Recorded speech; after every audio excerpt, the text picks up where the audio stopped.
교회가 설립된 이래로 명절에 오늘 주일이면서 구정 명절이 되니까 제일 많이 성도들이 고향으로 가신 것 같아요. 일부 예배 때에도 일부 성가대에 남은 자가 한 10명 남았더라고요. 이분은 국악성가대가 있는데 한 3분의 2 정도.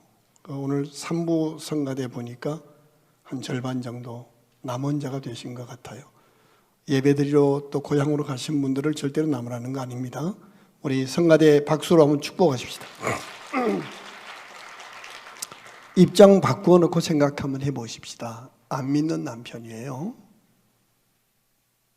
정월 초하룻 날 친지들 다 오셨는데 자기 아내가 복된 이웃교회 권사래, 샬롬 성가대 대원이래. 그분은 샬롬이 뭔지 모르겠지.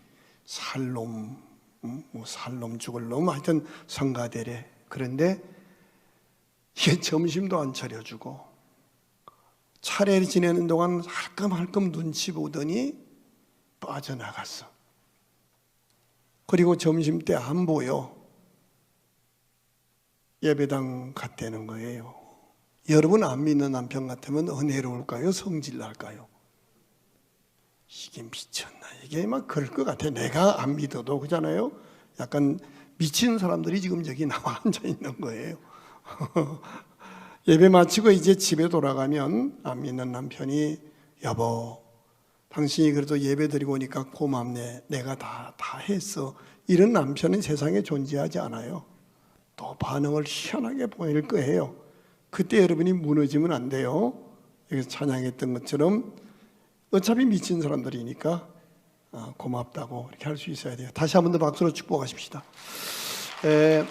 우리가 1부, 2부, 3부 그리고 또 5에 있는 4부 예배가 형식이 다 달라요. 3부 예배 때에는 답게 찬양하고 합심해서 기도하고 말씀 듣는 형태를 취해요. 근데 내가 찬양 끝난 다음에 기도 인도하는 목사님에게 몇 차례 당부를 드렸어요. 그 뜨거운 기도가 목자적 가슴을 잃고 기도하면 안 되는 거거든요. 첫 번째 기도 제목은 한국의 5만 교회와 10만 목회자들과 우리 한국교회가 파송한 2만 3천 명의 선교사를 위해서. 처음 우리 교회에 나온 사람이 처음 전도받아 교회에 나왔는데 뜬금없이 그냥 5만 교회 10만 주회종 그러면 무슨 얘기인지를 못 알아들어요. 그리고 우리가 이단인 줄 알아요. 우리 교회가 5만 교회가 있는 줄 알고. 굉장히 소위 내가 몇 차례 부탁을 드렸어요. 한국에 5만 교회 10만 목회자 2만 3천 명의 선교사. 우리는 어느 교회에 대해서도 어떤 교회에 문제가 생겼다 함부로 말하는 거 아니에요. 우리가 그 교회를 도운 적이 있어요? 그 교회 상황을 객관적으로 정말 잘 알아요? 평생 동안 남의 교회에 입에 올리는 거 아니에요. 축복하는 거예요. 두 번째 기도 제목은 우리 교회에 등록한 그 주보를 딱 근거해서 1월 20일 현재 등록한 17,950명의 성도. 이 성도 가운데는 등록해놓고 1년에 한 번 나오는 교인도 있어요. 한 달에 한 번 나오는 교인도 있어요. 매주마다 나오고 봉사하는 사람만 교인이에요? 아니에요. 한 번이라도 나와 등록했으면 그는 우리 교인이에요. 7년 동안 안 나오는 교인이 있어요. 그거 포기할 수 없는 거예요. 이게 목자적 가슴이에요. 대부분이 그냥 만 몇 명의 11,477명의 직분자만 위해서 기도하면 그럼 교회 열심히 일하는 사람만 위해서 기도하는 거예요? 절대로 아니에요.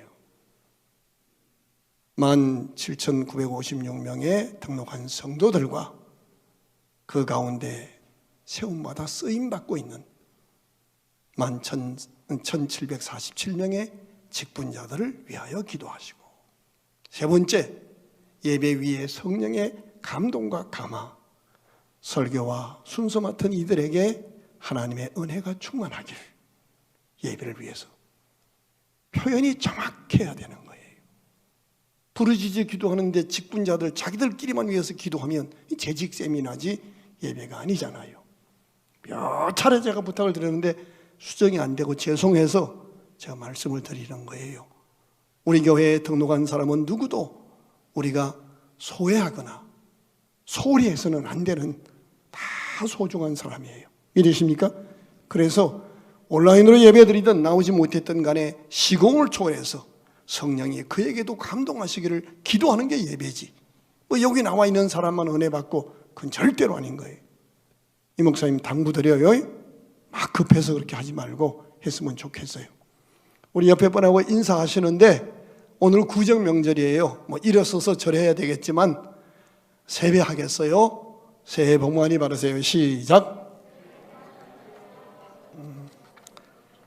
제가 1,000원짜리 잔뜩 바꿔놓고 10,000원짜리도 바꿔놨는데 세배 오는 사람이 한 명도 없어. 그래서 내가 돈이 굳었어. 미국의 정신과 의사인 토마스 해리스는 그의 책에서 사람을, 인간을 4가지로 분류합니다. 첫째 유형은 I am okay, you are okay. 아주 성숙한 유형으로 겸손하고 온화하고 다른 사람의 의견을 존중하며 화목을 가장 귀한 덕목으로 여기면서 이런 사람은 절대로 극단적인 언행이나 돌출 행동을 하지 않는 그런 유형이에요. I am okay, you are okay. 아주 긍정적인 사람이에요. 두 번째 유형은 I am okay, you are not. 문제가 생겼을 때 언제나 원인을 다른 사람에게서 찾는 유형이에요. 나는 늘 언제나 옳아요. 내 생각은 늘 반듯해요. 그런데 다른 사람 때문에 다른 사람이 미성숙하고 틀려서 문제가 일어난 것으로 인식해요. 그래서 늘 다른 사람을 비난하고 문제만 생기면 다른 사람 탓해요. 그래도 해결이 안 되면 자신의 옳음과 다른 사람의 틀렸음을 증명하기 위해서 자기 말에 귀 기울이는 사람을 공동체 밖에서 끌어모으고 선동을 하는 그런 유형이에요. 사람이 악한 건 아니에요. 그런데 자기 눈에 조금만 잘못되면 밖에서 사람을 모아서 선동을 해요. I am okay, you are not. 세 번째 유형은 I am not, you are okay. 모든 문제가 생기면 다 내가 문제라는 거예요. 이게 의외로 많아요. 여러분 어머니들 가운데 가정에 무슨 문제가 생기면 다 내 죄가 많아서 그런다. 그러시고 부엌에 가서 혼자 우셔요. 굉장히 겸손한 것 같은데 이런 분들은 매사를 자기는 잘못됐다, 내 탓이다 라고 해서 의기소침하고 우울증에 빠지고 화병에 걸려 있어요. 네 번째 유형은 I am not, you are not. 자신에 대해서도 타인에 대해서도 소속된 단체나 공동체, 사회에 대해서도 늘 매사에 부정적이에요. 불평과 분노가 꽉 차 있어요. 단 한 번도 만족하지 않아요. 웃지 않아요. 오늘 본문의 주인공 모세, 이 모세가 처한 환경을 보면 정말 I am not, you are not. 자신을 보아도 자신과 함께하는 자신의 친형을 보아도 낫입니다. 세상에 430년 동안 종살이하고 있는 자기 민족 이스라엘을 해방시키라는 거예요. 어마어마한 명령입니다. 근데 그 명령을 받은 이 두 사람 모세와 아론에 대해서 오늘 본문 7절은 이렇게 형편을 기록해요. 7절 보실까요? 7절 띄워주십시오. 그들이 바로에게 말할 때 모세는 몇 세? 80세. 아론은 몇 세였더라? 83세였더라. 이것을 왜 자세하게 기록했겠어요? 모세 나이 80살이에요. 자기 친형 나이 83살이에요. 이 두 사람에게 주어진 미션이 뭐예요? 400년 넘는 긴 세월을 당시 강대국이었던 애굽에서 종살이하고 있는 이스라엘 백성들을 해방시켜서 구출하라는 거예요. 무슨 특수훈련을 받은 독립군을 주시든가 아니면 꼼짝 못할 핵무기를 장착한 스텔스기를 전투기를 내주시면서 하라는 것이 아니라 40년 동안 처가살이하면서 목부 노릇하던 양똥 묻은 그 양돌 보던 지팡이 하나 딱 주시면서 애굽에 가서 내 백성을 해방시키라는 거예요. 도무지 말이 안 되는 일입니다. 그래서 하나님이 그 명령 주셨을 때 모세가 5번이나 정면으로 거절하면서 하나님 이건 말이 안 됩니다. 저는 말이 어눌해서 내가 동족들에게 말을 해도 사람들이 못 알아듣습니다. 또한 40년 전에 내 동족을 사랑한다는 그 감정 하나로 애굽에서 애굽인을 돌로 쳐 죽여서 그것 때문에 애굽 전역에 살인자로 지명수배가 되어서 40년 동안을 먼 나라 처갓집에 가서 숨어 살면서 처가에 양이나 쳐주던 그런 사람입니다. 그런데 저보고 또 저의 친형, 나보다 3살 많은 형인 아론하고 같이 가서 두 노인네가 이스라엘을 애굽에서 해방시키는 해방운동을 하라고요? 저 못합니다. 주어진 미션이나 주어진 상황이나 여건이 다 낫습니다. 자, 한편 애굽 왕 바로의 입장에서 한번 생각해 보십시다. 어느 날 뜬금없이 두 노인네가 찾아온 거예요. 그것도 무슨 군사력을 대동한 것도 아니고 지팡이 하나 들고 와서 내 백성을 내놓으시오.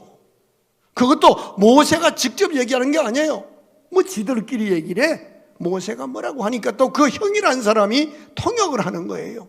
여러분, 그리고 지팡이를 던지라 하는데 우리는 모세가 지팡이 던진 줄 알았잖아요. 성경을 대충 한 거예요. 모세 지팡이 아니에요. 오늘 본문 읽어보면 모세가 아론에게 말하고 아론이 지팡이를 던진 거예요. 생각 한번 해보세요. 여러분, 며느리가 이번 명절에 와서 다 차례를 지낸 다음에 돌아가면서 어머니, 저 이번에 너무 맛있었는데 만두하고 저 가래떡 2개만 주세요 라고 하면 이쁠 텐데, 며느리 시어머니 보는 앞에서 다른 동서를 통해서 동서, 어머니한테 나한테 가래떡 2개하고 만두 1봉지 싸주라고 그래. 그럼 여러분 주겠어요? 야, 너는 입이 없니? 왜 나한테 그러냐? 무시하는 거니? 이렇게 할 수 있을 거 아니에요? 황당한 일입니다. 그런데 더 황당한 것은 하나님의 처방이에요. 내 백성 이스라엘 백성을 해방시키라 라고 하면서 강력한 무기나 군사력이나 외교력을 동원해 주시거나 애국보다 더 강력한 나라의 지도자의 친서를 받아주신 것이 아니라 하나님의 처방은 딱 한 줄 표현이에요. 7장 1절 읽어보실까요? 여호와께서 모세에게 이르시되. 7장 8절 보실까요?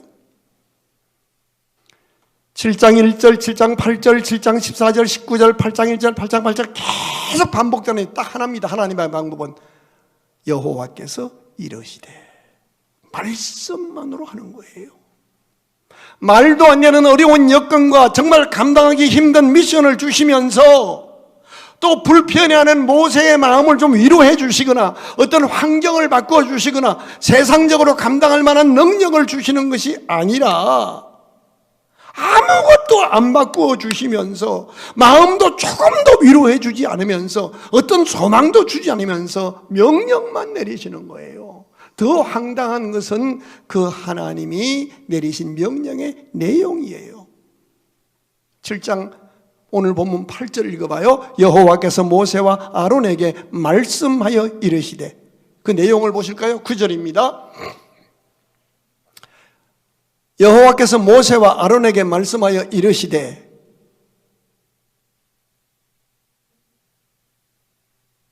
바로가 너에게 이르기를 너희는 이적을 보이라 하거든 너는 아론에게 말하기를 너희의 지팡이를 들어서 바로 앞에 던지라 하라. 그것이 뱀이 되리라.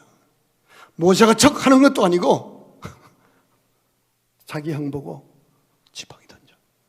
그 지팡이를 던졌더니 이 던진 지팡이가 막 싹이 나고 꽃이 피고 확 생명이 살아나는 이적이라도 보이면 될 텐데 말씀대로 했더니 지팡이가 징그러운 뱀이 되는 거예요. 여러분, 이 지팡이가 징그러운 뱀이 된 것이 430년 동안 종살이하던 이스라엘 민족들을 250만 명이 넘는 그 노예들을 하루아침에 내보낼 만한 동기부여가 됩니까? 이게 무슨 감동적인 일입니까? 그랬더니 바로 왕이 한 행동이 뭐예요? 그래? 애굽의 마술사들 불러다가 똑같이 행하는 거예요. 근데 하나님이 출애굽기 7장에서 12장까지 무려 5장에 걸쳐서 똑같은 말씀 하시는데, 처음에는 지팡이 던져 뱀이 되게 하라, 나일강의 피가 변하게 하라, 그 다음에 깨구리, 저녁에 깨구리가 깨굴깨굴 일어나게 하라, 파리떼가 날아오르게 하라, 온 나라의 독종과 온 나라의 우박이, 그 다음에 온 나라의 메뚜기 떼가 막 날아오르게 한 거예요.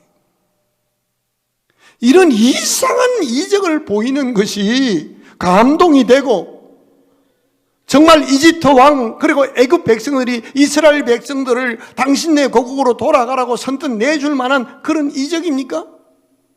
여러분이 그 현장에 있었다면, 하나님이 이런 명령을, 이런 임무를 여러분에게 맡겼다면, 아니 우리 교회에서 내가 여러분에게 장로님으로 세워놓고 이런 일을 10년 동안이나 그런 일을 감당하면 전 성도가 비웃을 만한 그런 직분을 주면서 감당하라고 하면 여러분은 어떤 반응을 보이게 됐을까요? 이때 모세의 나이가 80세입니다. 아론의 나이는 83세입니다. 왜 이 나이를 기록했겠어요? 이미 모세와 아론은 세상 살면서 산전수전, 공중전 다 겪었다는 거예요. 인생의 경험으로 말하면 누구보다 완숙한 경지예요. 그런데 하나님이 이런 이상한 명령을 내리면 얼마든지 이렇게 반응할 수 있잖아요. 하나님, 내가 아무리 믿음이 있다 해도 이건 아니지 않습니까? 상식적으로 말이 안 됩니다. 이거 가지고 어떻게 이스라엘 백성을 해방시키는 그 일을 하겠습니까? 라고 항변할 수 있을 거 아니겠습니까? 그런데 오늘 본문을 계속 읽어가다 보면 가슴 속으로 파고드는 아주 중요한 교훈을 느끼게 됩니다. 하나님은요, 이런 이상한 명령을 내리시면서 상황을 바꿔주지 않으셨어요. 말씀만 계속하셔요. 그리고 모세와 그 아론에게 내를 답답하지, 그래도 감당해야 돼 라고 위로하신 적이 없어요. 그런데 모세와 아론이 단 한마디도 불평하거나 반항하거나 반문하지 아니하고 깨끗하게 순종합니다. 얼마든지 자신의 인생 경험이나 철학이나 자신의 계산과 느낌과 감정대로 판단하고 기분대로 행동할 만한데 깨끗하게 순종하고 있는 모습을 발견하게 됩니다. 하나님께서 말씀하시고 그 말씀에 순종하여 나가는 그곳에 그분은 일하시고 그분의 생명의 역사는 나타나는 것입니다. 저마다 자기의 이건 자기 경험이 최고라고 외쳐대는 이 시대, 사사시대만큼이나 각기 제 소견에 옳은 대로 행하는 아무런 이 시대에 정말 필요한 것은 어제나 오늘이나 영원토록 동일하신 그 하나님 말씀 앞에 겸손히 듣는 것이요, 그 말씀을 따라 주님 말씀하시면 내가 나아가리이다, 주의 뜻이면 멈춰서리이다 라고 순종하는 삶입니다. 그 모습이 바보스럽게 보일 수 있고 그 모습이 조롱하고 비웃을 만한 모습으로 보일 수도 있을 것입니다만은 성경 속에서 실제 인류 역사 속에서 묵묵히 순종한 사람들의 아름다운 순종과 헌신과 희생이 없이 생명이 살아나고 거룩한 기적이 나타난 사례가 있던가요? 없습니다. 순종하지 않는 똑똑한 사람들의 메마른 외침이나 주장보다 묵묵히 순종한 한 사람의 순종이 역사를 이루는 것입니다.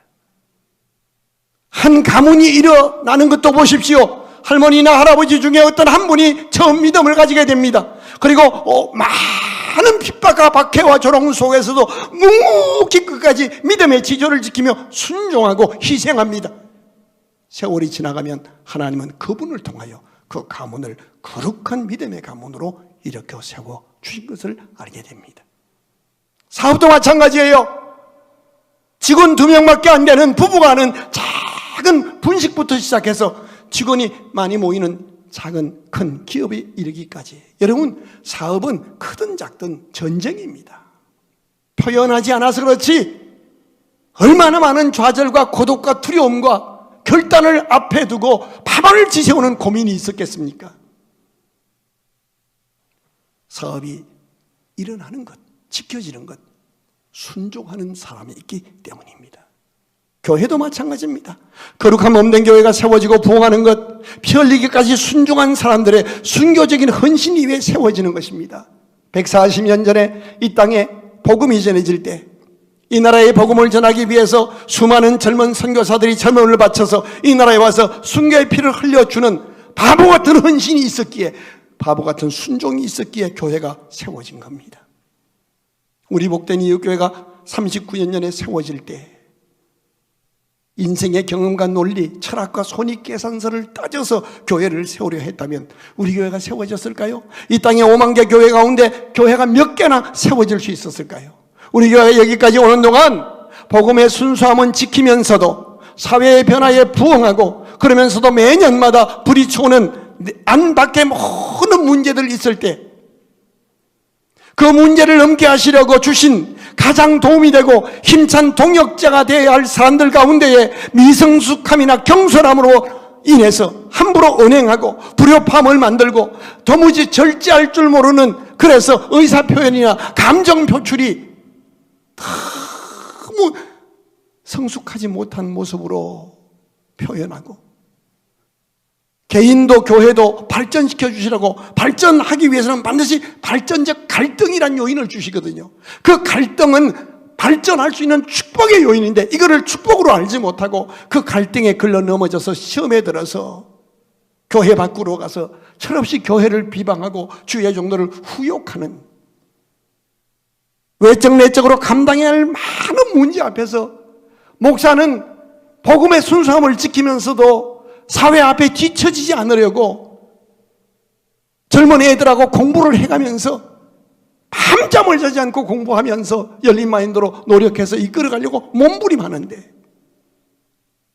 경솔하고 단편적인 것 가지고 교회 불협화음을 일으키는 그런 사람들 때문에 그들의 은행 앞에 내가 일비하면서 휘둘렀다면 교회가 여기 올 수 있을까요?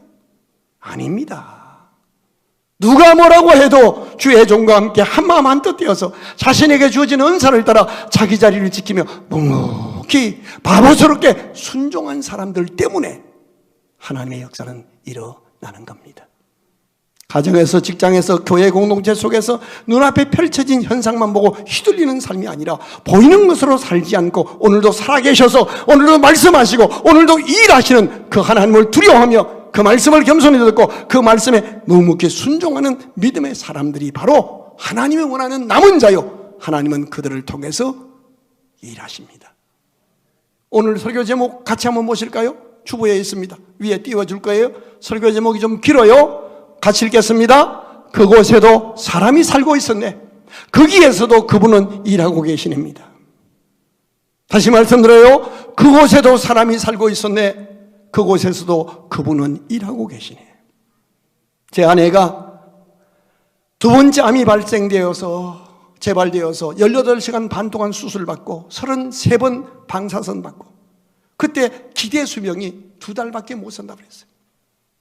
의학적으로 기대 수명이 얼마 남지 않은 절망적인 선언을 듣고 그래도 후회가 남지 않도록 최선을 다하고자 여기저기를 알아보다가 찾아냈던 곳이 양평군 서정면 명달리라는 450고지에 있는 말기암 환자들이 모여서 마지막 몸부림하는 장수촌 요양원을 발견했어요. 집사람을 데리고 그곳으로 올라가는데 집사람이 울면서 말을 해요. 여보, 이제 내가 마지막 과정에 온 것 같아. 말기암 환자들이 의학적인 모든 방법을 다 해보고 마지막으로 찾아온 곳, 그곳에서 3년여를 생활하면서 그날 데려다 놓고 주일날 설교 때문에 내려오는데 어린애처럼 붙들고 울어요. 가지마, 나 무서워. 나 무서워, 가지마. 안고 축복기도 해주고 내려오면서 하나님이 살려주세요. 그런데 그곳에서도 암 환우들끼리 따뜻한 사랑과 온정, 함께 울고 함께 웃으며 서로를 보듬어 안고 어떻게든 견뎌보자고 서로 다독거리는 그런 모습들. 거기 와 있는 환자들 김병의 효자가 없다고요? 아내가 그렇게 고통당하잖아요. 거의 남편들이 한 달에 한 번, 두 달에 한 번 오는 거의 방치된 아내들이 많습니다. 연세 드신 분들 항암하고 이제 막바지에 갈 길이 없어서 거기 올라왔잖아요. 자식들이 안 찾아옵니다. 버려진 듯한 암 환자들끼리 서로 부둥켜 안고 각 방에서 밥을 못하니까 이제 공동식당으로 밥 먹으러 옵니다. 항암 맞고 나서 못 걸으니까 다리가 부러져서 그러면 동료 암 환자가 비틀거리며 조금 걸을 수 있는 암 환자가 그 밥을 타다 줍니다. 그 밥 타다 주다가 미끄러져서 그도 넘어지면 다른 또 환자가 타다 줍니다.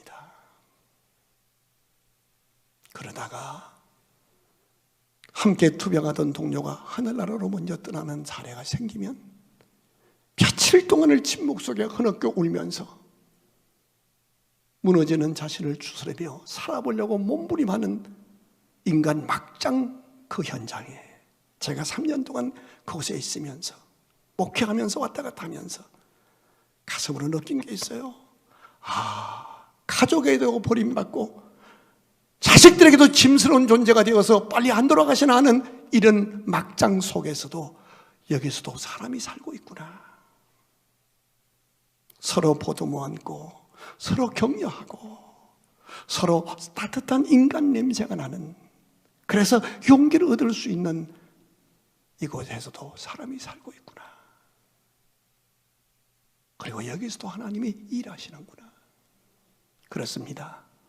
오늘 저와 여러분이 주어진 환경이 어떠하든 힘들면 속이지 말고 힘들어 하십시다. 하나님 아버지 앞에 우십시오. 우는 게 얼마나 큰 축복인지 아세요? 제가 여러분 앞에 의연하게 목회하지만요, 저 많이 웁니다. 안 울려고 많이 노력하다가 어느 날 성경 읽다가 다윗이 이렇게 기록하더라고요. 내가 저를 사랑하나 저가 나를 대적하니 나는 다만 기도할 뿐이라. 여호와여, 종의 눈물을 당신의 병에 담아 보옵소서. 이런 지경에서 설교해 보려고 몸부림해도요, 불평하는 교인이 있습니다. 이런 지경에서 설교 준비하고 생명을 토해도요, 자기 안 알아준다고 원망하는 교인, 뒤에서 욕하는 교인 있습니다. 힘들면 우십시오. 하나님, 나 너무 힘들어요. 그러나 무너지지는 마십시다. 왜냐하면 그곳에도 나를 만드시고 나를 부르시고 나를 자녀 삼아주시고 나를 통해 일하시는, 오늘 여기서도 일하시는 하나님, 그분이 살아계시고 나를 통해 일하심을 믿기에 우리는 눈에 나타난 것을 보는 것으로 살지 않고 믿음으로 행하고 보는 것으로 행하지 아니한 사람이기 때문입니다. 고린도후서 5장 7절을 같이 읽겠습니다. 이는 우리가 믿음으로 행하고 보는 것으로 행하지 아니함이로라. 어떤 형편 속에서도 만물이 그에게서 나오고 그로 말미암아 그에게로 돌아감을 믿고 여기서도 일하시는 하나님을 신뢰하고 그 하나님의 약속 붙들고 깨끗하게 순종하는 하나님이 찾으시는 그 사람이 나와 여러분이 되기를 주의 이름으로 축원합니다. 여기서 질문이 생겨요. 왜 하나님께서 모세와 그 형 아론 80살, 83살 된 이 두 노인을, 젊은 사람 많을 텐데 이 두 노인에게 민족을 해방시키라는 말도 안 되는 미션을 주셨을까? 성경을 읽어가다 보면 430년 동안 노예 생활하면서 신음하고 부르짖는 백성들의 신음을 보고 듣고 알고 내려가서 그들을 건져내어 데려가서 인도하려 하노라 하시는 그들을 향한 하나님의 포기하지 못하시는 뜨거운 사랑 때문임을 알게 됩니다. 이 하나님의 성도를 향한 사랑을 성경은 긍휼에 무궁하신 하나님의 사랑이라고 표현합니다. 그렇습니다. 순종하되 430년 동안 종살이하는 찌든 민족을 하나님이 뭐라는지 아세요? 나는 그들의 하나님이요 그들은 나의 백성이라고 말씀하십니다. 무슨 뜻인지 아세요? 긍휼의 마음을 잃지 말아야 한다는 겁니다. 자칫 하나님의 일에 순종하다 보면 내가 순종한다는 근거 때문에 사람들을 향하여 나만큼 순종하지 않고 나만큼 따라주지 않는 형제를 향해서 분노하고 판단하고 정죄하고 우리가 교만해질 수 있는 함정이 있다는 사실을 명심해야 합니다.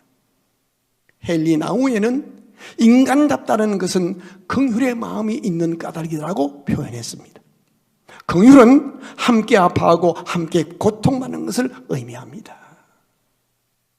제가 목회를 해가면 해갈수록 이제 40여 년, 39년 딱 하고 나니까 가슴에 뼈에 사무치도록 느껴지는 게 있어요. 사랑은 합당한 예절로 나타나야 사랑이구나. 더 중요한 것, 사랑은 끝까지 상대방을 향하여 긍휼의 마음을 잃지 않는 것이구나 하는 거예요.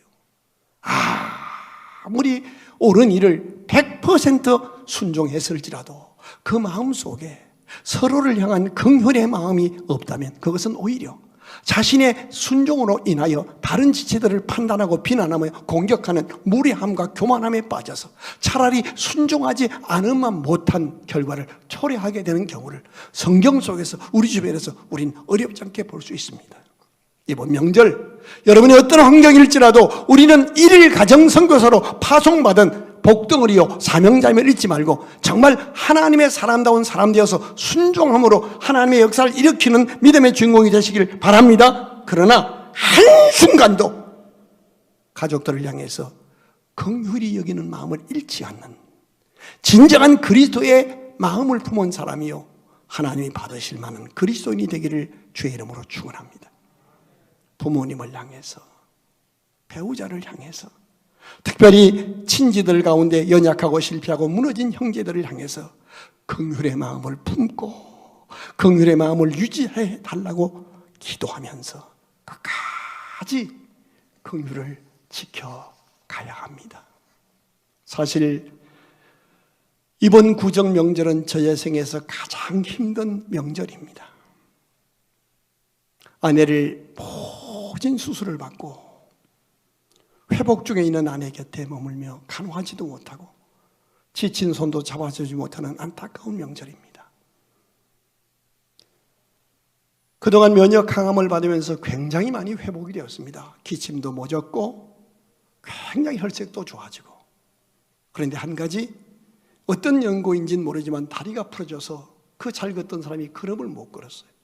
지난 금요일 저녁에 이상하게 집사람 옆에 자고 싶어요. 제가 집사람 옆에 담요를 가지고 가서 당신 옆에 잘래. 그랬더니 여보 고마운데 당신이 만약에 잠고 자다가 그 튼튼한 다리로 나한테 이렇게 하면 나 큰일 날 수 있어. 좀 떨어져서 다른 방에 가서 있으면 안 될까? 자꾸 불안해요. 아니야 오늘 밤은 당신 옆에 있을 거야. 괜찮아요. 3번이나 간청하다가 가라르니 어떡해? 쫓겨나서 다른 방에서 자고 있는데 밤 1시 40분에 비명소리가 들려. 쫓아갔더니 제 아내가 기어서 화장실에 갔다가 방으로 들어가면서 다리가 부러져서 문고리를 잡았는데 문고리가 돌아가잖아요. 처박히면서 오른손이 부러진 거예요. 뛰어내려갔더니 부축해 이렇게 팔이 축 늘어져요. 너무 당황해서 막 고통의 비명을 지르고 119를 부르고 수석 부목사에게 전화해서 달려왔어요. 1시 40분에 참 좋은 병원으로 후송이 되었어요. 가서 사진을 찍었더니 의사들이 딱 보더니 저희가 감당할 수 없습니다. 이게 뭡니까? 배에 암이 꽉 차 있고 팔에도 암이 꽉 차 있는 거예요. 그래서 다시 분당 서울대병원으로 후송이 된 거예요. 근데 너무 기가 막힌 것은 분당 서울대병원에 하루에 응급실에 적정 인원이 30명이랍니다. 응급실 의료진이 감당할 수 있는 인원이 200명씩 와요. 그러는 와중에 아침 10시 몇 분에 분당 서울대병원 응급실에 도착을 했는데 오후 5시 47분 돼서 진료가 시작되는 거예요. 그냥 계단에 처박아 놓는 거예요. 집사람은요, 환자가 아니야. 속에 암이지. 남들은 모르잖아요. 팔 부러지는 환자는 환자도 아니더라니까. 교통사고 환자, 깨진 사람, 호흡 멎은 사람, 훨씬 더 강한 사람이 국립이라서 법인이지만 환자를 거부를 못한답니다. 다 받는 거야 일단. 그래서 그냥 복도에 아비규환입니다. 5시 47분에 의사들이 와서 사진을 찍었어요. 그러니 금요일, 토요일이 돼 있잖아요. 당직 의사만 있는 거예요. 빨로들이. 영상을 보더니 수술 불가능하다는 거예요. 3가지요. 폐가 이렇게 먹어 있으니 전신마취하면 못 깨납니다. 혹 부분마취를 하게 되면 더 위험합니다. 부분마취는 이쪽으로 해서 골수에다가 넣어야 되니까 더 위험합니다. 2번째, 수술해서 열었어도 암 먹은 상태 때문에 피스를 못 박을 것 같다. 수술에 열었다가 피스를 박았을 때 뼈가 부서져 내리면 다시 닫아야 되는데 이건 더 험악해진다. 자기들은 못한다는 거예요. 이제 마취과 의사 선생님, 종양내과 선생님, 이비인후과 선생님 다 와서 3번째, 전신마취 한다 치더라도 입이 안 벌어져서 집사람이 3분의 1밖에 입이 안 벌어지거든요. 옛날 수술한 것 때문에. 삽관을 해야 되는데 호스를 넣을 수가 없으니까 마취가 불가능한데 목을 뚫어서 집어넣는데 이러면은 필터링이 안 돼서 폐가 못 견딜 것 같으니 우리는 불가능합니다.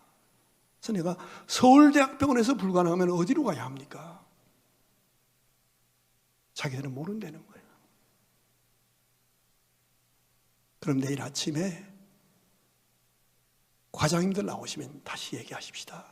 그리고 기도하다가 이제 출근한 것 같아서 좀 만나는데 안 만나줘요. 그냥 뚫고 들어갔죠.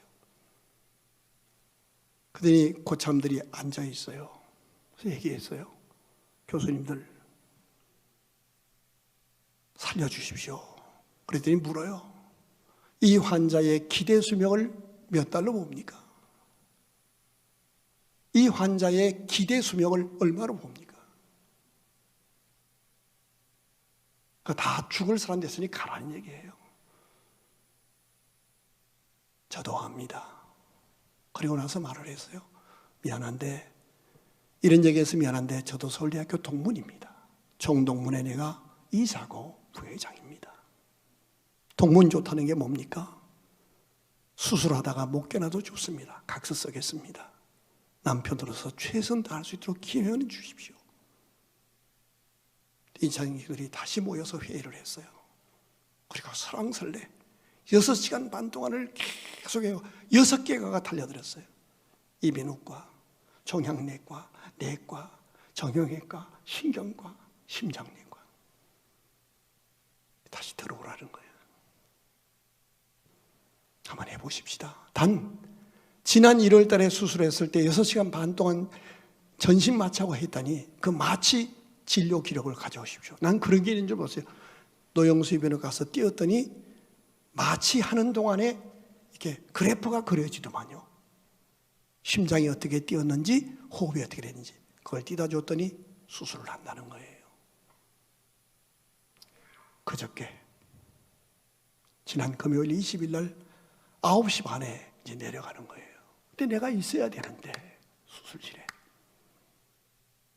나사렛 성결고단 사모님들 강의를 맡았잖아요. 그래서 제가 아내한테 물었어요. 당신이 원하면 내가 사모님들 강의 포기하겠다. 당신 지켜야 되겠다.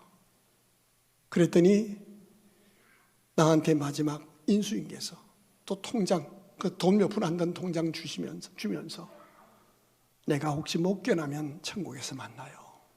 그리고 당신 나 지키는 것보다 그 사모님들에게 당신이 가면 꼭 필요한 것이 있어서 보내실 거예요. 당신 하나님의 종이잖아요. 가서 하고 오세요. 그래서 울고 기도해주고, 대신 내가 수행하는 수석부 목사를 남겨놓고 저 혼자 운전해서 충남 서천 유스호스텔에 사모님들이 강의 갔어요. 그 강의 제목이 뭔지 아세요? 긍휼의 마음을 회복하라. 강의했더니 4번 강의했더니 사모님들이 발칵 뒤집어졌어요. 자기들이 사모노로 타면서 목사님에게, 자식들에게 긍휼의 마음을 잃었다는 거예요. 그리고 이제 수술날이 됐어요. 수술실에서 나한테 전화 오면 안 되잖아요. 집 사람을 지켜야 되는데 그럼도 못 거두니까 간병인이 있어야 된다는 거예요.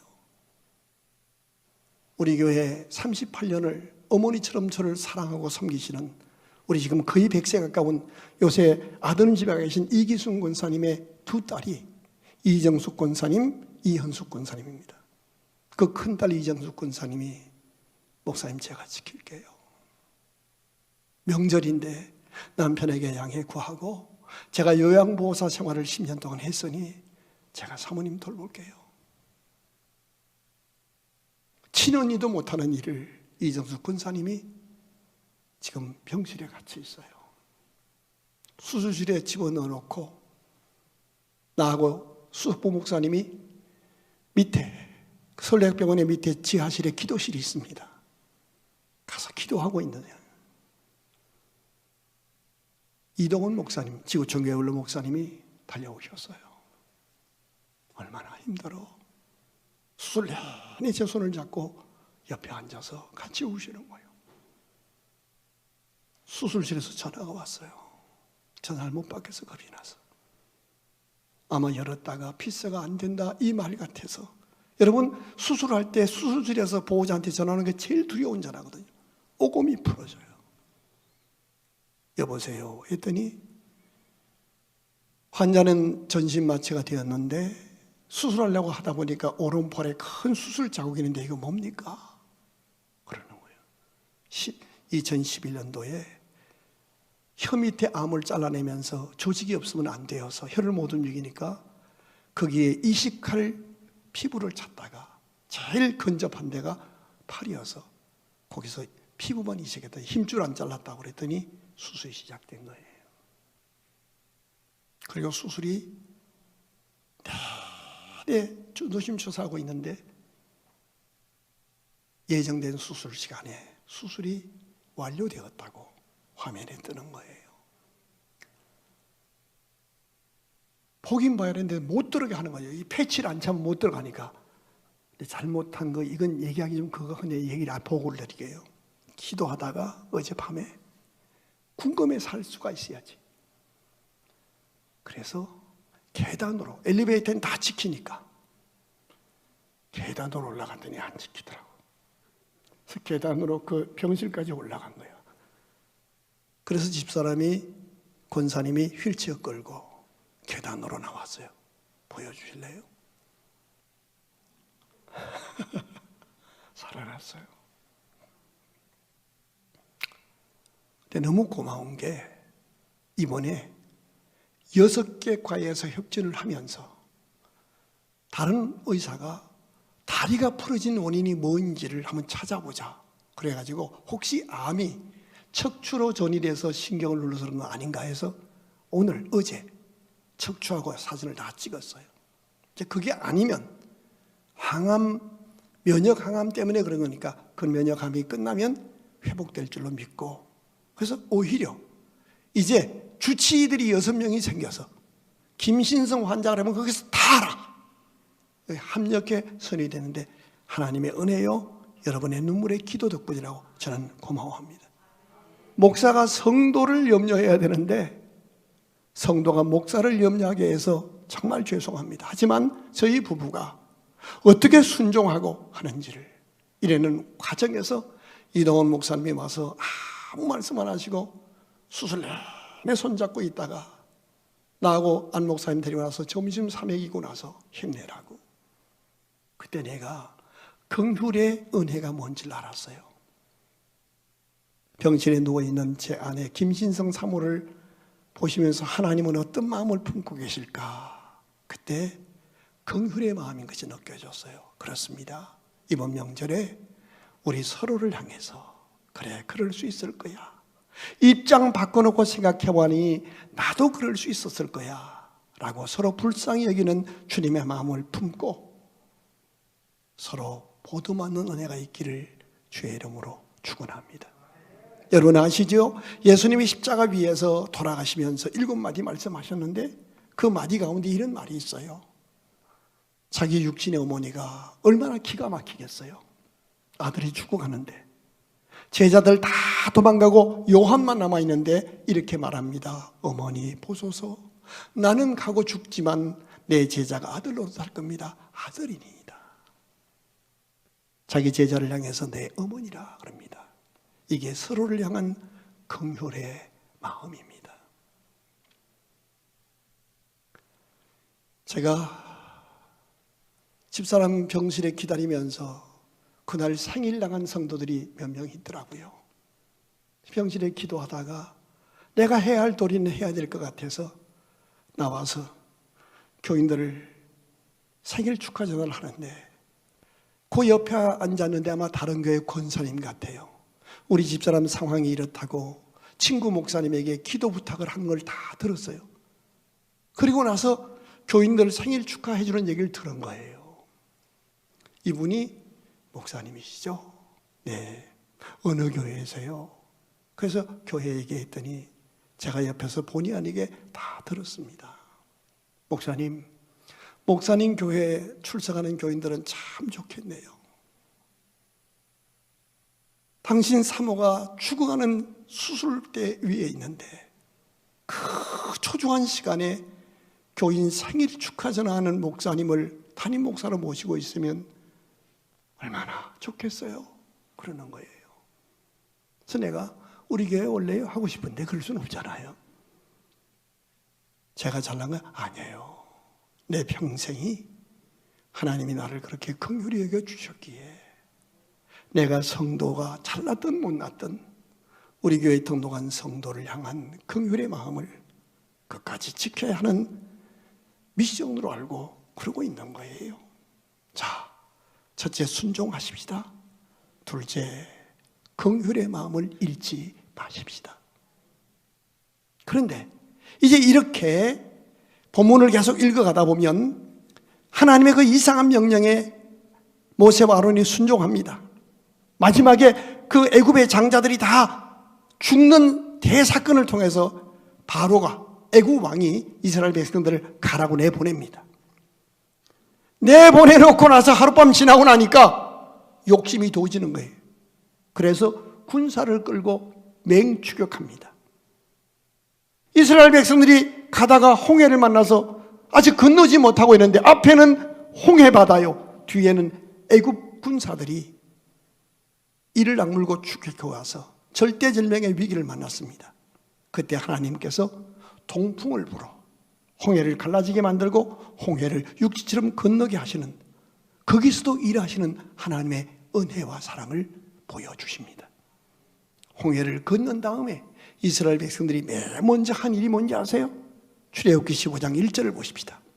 같이 읽겠습니다. 시작. 이때에 모세와 이스라엘 자손이 이 노래로 여호와께 노래하니 일렀으되 내가 여호와를 찬송하리니. 2절 같이 보실까요?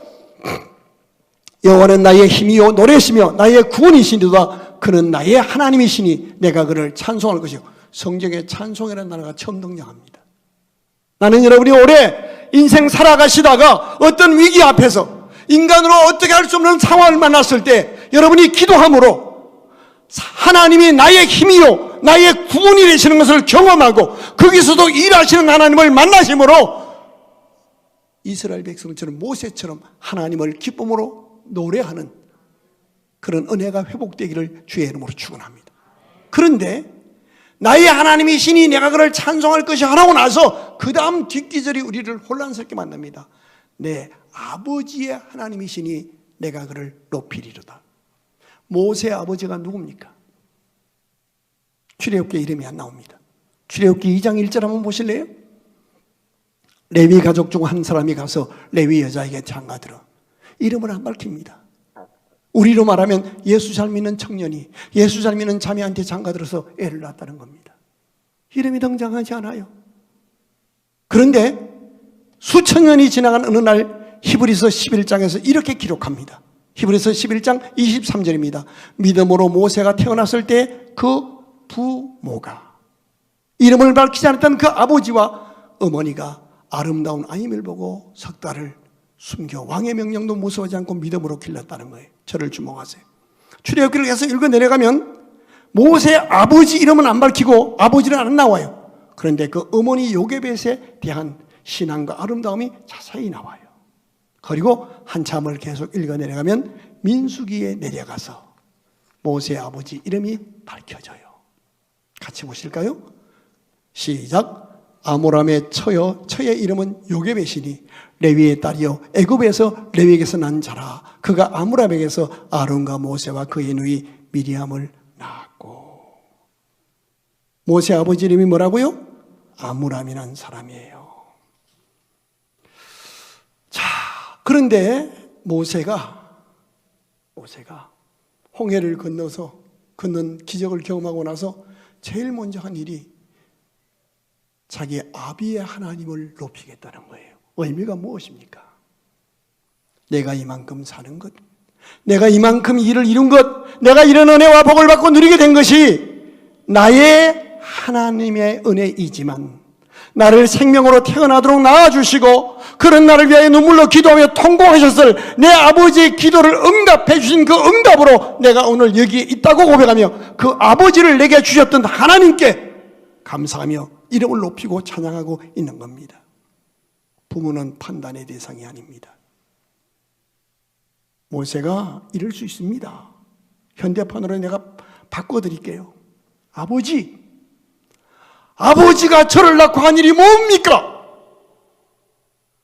아버지가 어려운 시대에 저를 낳은 건 이해합니다. 그러나 나는 아버지가 나를 낳고 나서 나를 위해서 한 일은 갈대상자 같이 만들고 엄마하고 역청치라고 진흙 바르고 나를 그곳에 담아 나일강가에 갖다 버린 일밖에, 요즘으로 말하면 낳기는 하고 길을 책임도 없이 무책임하고 무능력해서 베이비시터 하는 데다가 갖다 버린 것밖에 없지 않습니까? 아버지가 나한테 해준 게 뭐 있어요? 책임도 못 졌잖아요. 난 어릴 때 아버지 얼굴도 몰라요. 베이비시터에다 갖다 버린 것밖에 없잖아요. 자기 아버지의 무책임과 무능력을 조목조목 지적하면서 나는 그런 아버지에게 상처 입었다고 미워할 수 있고, 그런 무능력하고 무책임한 아버지가 믿는 하나님이라면 나는 그런 하나님을 안 믿고 싶다고 신앙적으로 반항할 만한 형편입니다. 근데 모세가 홍해를 건넌 다음에 자기를 구원하신 하나님을 찬양하면서 아울러서 내 아비의 하나님의 이름을 높이겠다고 말합니다. 얼른 생각하면 무책임하고 무능력한 아버지였으나 그 아버지가 나를 생명으로 태어나게 했고, 그 아버지가 나를 갈대 상자에 담아 나일강에 갖다 놓고 얼마나 울고 기도했을까를 이제는 알게 된 겁니다. 사랑하는 성도 여러분, 애청자 여러분, 부모님은 우리의 판단의 대상이 아닙니다. 무능력하고 무책임한 것 같은 내게 상처밖에 준 것이 없는 부모라도 그 부모를 통하여 내가 생명으로 태어나게 하신 것 하나만으로도 하나님께 찬양해야 할 제목입니다. 이번 명절 순종의 사람으로 다시 시작하십시다. 이번 명절 우리가 잃어버렸던 긍휼의 마음을 다시 회복하십시다. 이제 우리도 우리 삶의 현장에서 하나님의 구원을 경험함으로, 나의 힘이시여 구원이신 하나님을 경험함으로 거기서도 일하시는 우리의 하나님을 체험하고 그분의 이름을 높이되, 어머니 아버지의 한마디의 기도도 하나님을 외면치 아니하시고 그 자녀들의 삶에 적절한 때 응답 주시는 하나님을 온 가문이 대대손손이 경험함으로 내 아비 하나님, 내 어미 하나님을 노래하겠다고 고백하는 신앙의 명문가를 이루어 나가는 새 출발의 아침이 되기를 주의 이름으로 축원합니다. 기도하십시다.